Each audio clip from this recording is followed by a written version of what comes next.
For me, liberalism can be summed up in a few words. Don't be an asshole.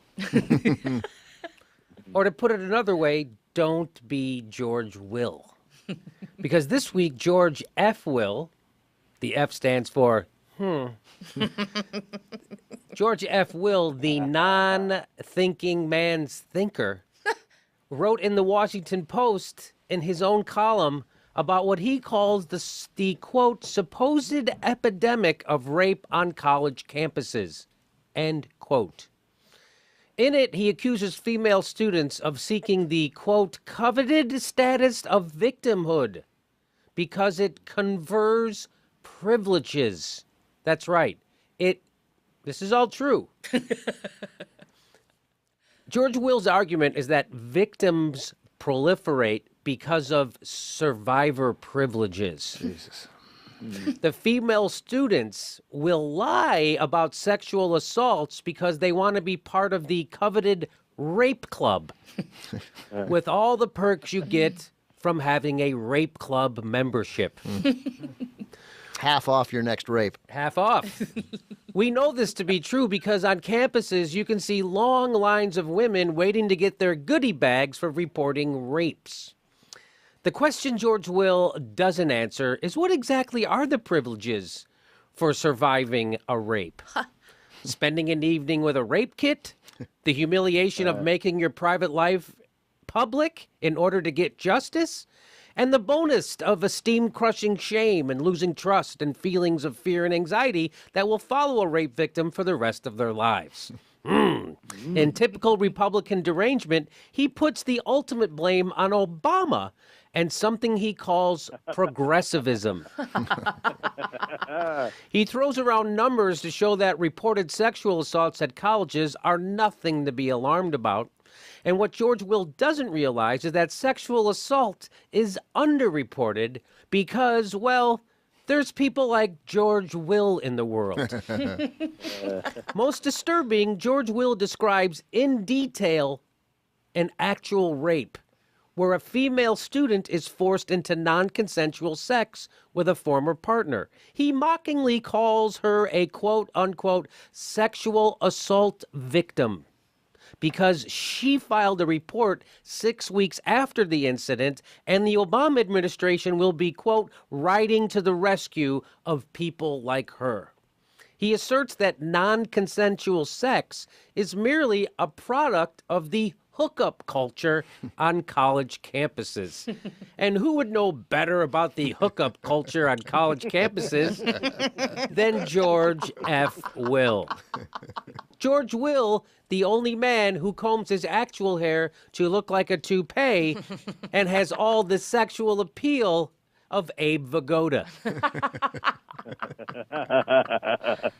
Abe Vigoda played Fish.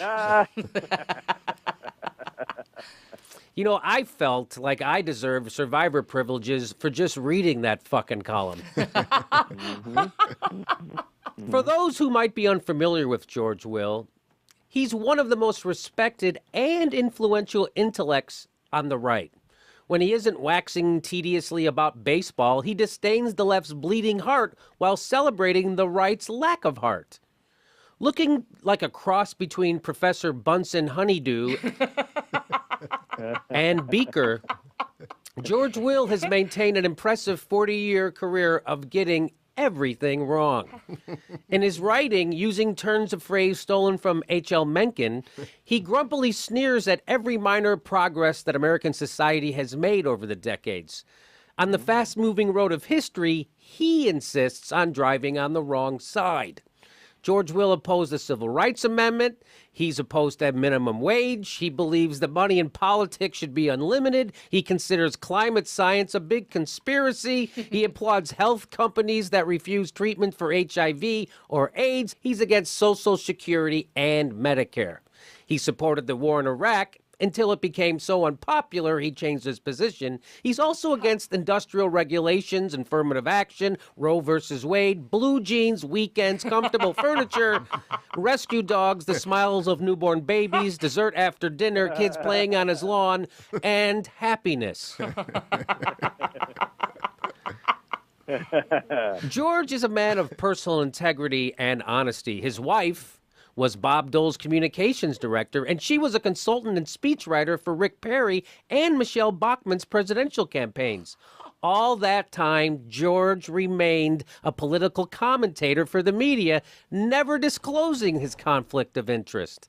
He recently became employed at Fox News, filling the void of muttering supercilious dork who also serves as public intellectual for the frat boy date rapists. He has spawned armies of young mini George Wills running around Washington think tanks. Among the children of the bow tie are Tucker Carlson, Ben Shapiro, and Rich Lowry, douchebags who believe it is the height of cleverness to defend stupidity, particularly if stupidity is paying enough. George Will's article about sexual assault and survivor privilege was greeted with repulsion, a response that isn't surprising if you're a human being with a basic sense of decency, which the editors of the Washington Post apparently do not have. Because the following day, the newspaper doubled down on blaming the victims with an article entitled, "One Way to End Violence Against Women? Stop Taking Lovers and Get Married." Wow. Again, it's the female's fault that she's the victim of violence because she's not married. This ignores the basic fact that women in our society face violence not from walking down the street, but from inside their home. I'm starting to think that right-wingers might have issues with women. Many people are calling for the Washington Post to fire George Will. Sadly, in our media world, George will not be punished for this column, but rewarded with bonuses in his paycheck. And his editor will get a raise in salary for the traffic generated by his trolling of rape victims. So no matter how many times people say no, George Will still thinks they mean yes.